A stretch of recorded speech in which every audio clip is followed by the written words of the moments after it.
Thanks for taking the time to talk to me again, Jessica. I was going to say, it's been so long. It's been so long. I know. Gosh, when are we going to talk tomorrow is really the real question. So now that the finale is out and reactions are really starting to pour in, what is your favorite reaction that you've seen so far? I loved all of the reactions of people who first thought that there was something wrong with their Disney Plus menu. I loved watching the anticipation of people thinking, are we really going to see Kevin Feige in this show?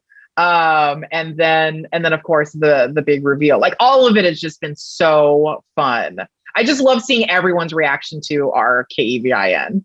It's so perfect. I am still just obsessed. I need to buy the hat as soon as it's possible to buy it. So one of the biggest theories in the latter half of the season was that the leader was somehow going to be pulling the strings of the intelligentsia. Did you guys ever consider bringing him or Doc Samson or any other Incredible Hulk characters back outside of Blonsky?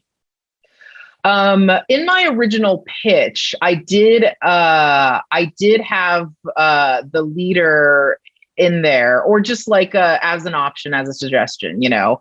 But really, like, I can't remember why. I don't remember if it was organically taken out because we just came up with other stuff, or maybe if we were told no. I honestly don't remember. But there was thought about, like, either bringing him back or doing some version of, like, a new version of the leader, or, you know, some relation to him. But I mean, truly, this was like 3 years ago, and the show has evolved so much that I don't remember what actually happened. That totally makes sense. So kind of speaking of the larger MCU connections, Secret Invasion is right around the corner. Was there ever any consideration of bringing in Jacinda and kind of tying into the Skrulls at all? That never actually, I don't think we've ever brought up Jacinda. We might have probably, like, pitched like a Skrull idea, like, here or there. But nothing ever really seriously. Gotcha. So shifting to the finale, how did the Incredible Hulk homage come about? Because that opening was perfect. That was so well recreated. One day, out of the clear blue, this is whenever post lockdown, so everyone's just working from home. My fiance, Truck Torrance, just walks into the room that I'm in working and just announces, he said, I think you should do an opening that's like an homage to the 1970s Incredible Hulk. That is all. And then he just walked out of the room. And I thought, that's a great idea.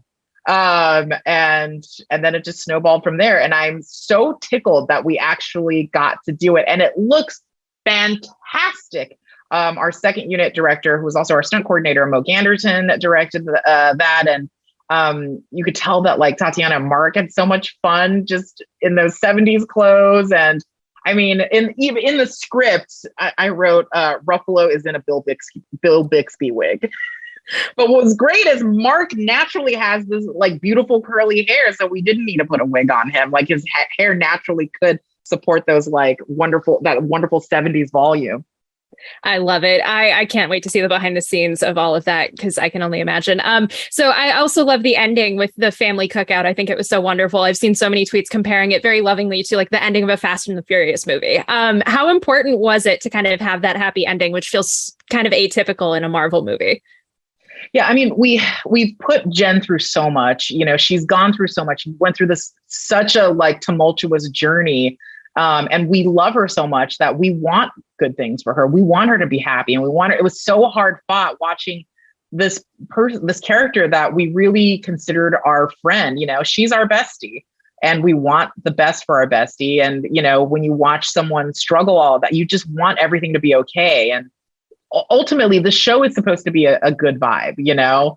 So what's a better vibe than a cookout with hottie Matt Murdock at your side? I've seen so much of Twitter thank the show for putting Matt Murdock in flannel. Like, everyone is just losing their minds.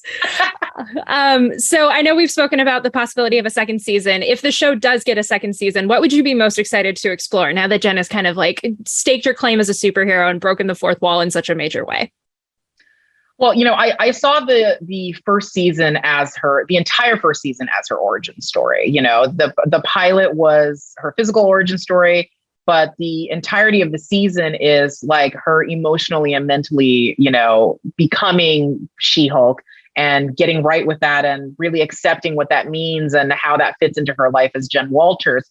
So moving forward, like now that she's come into her own, like I want to see like what that means now, you know, the having the like after going through those initial growing pains, now she fully has become She-Hulk. And with that comes, you know, the confidence and the experience, and maybe a little bit more hubris. Like that really opens up a very different kind of version of She-Hulk. I love it. And then kind of going off of that, I love the joke in the finale about Jen being on the big screen, or maybe not. If she does head into the movies in one way or another, which character dynamic, purely as a fan, would you be most excited to see? Oh, of course, Jen and Nikki's relationship is the greatest. I mean, what a wonderful friendship. Like, I just love these two women who are ride or die for each other. I love that. I mean, I love all of their relationships. Like, I love Jen, Nikki, and Pug as like the little rascals, who are also like lawyers and a paralegal. I love Mallory's relationship with Nikki, but also this like kind of tense, like sometimes antagonistic, sometimes like, you know, more warm relationship she has with Jen. I love this whole group of characters. I also love John Bass as Todd. So I would, I'm sad to see like Todd be taken care of because I love John Bass so much and he's so funny as Todd. I completely agree. Well, thank you so much again for taking the time to chat with me, and congrats. You guys did such an incredible job.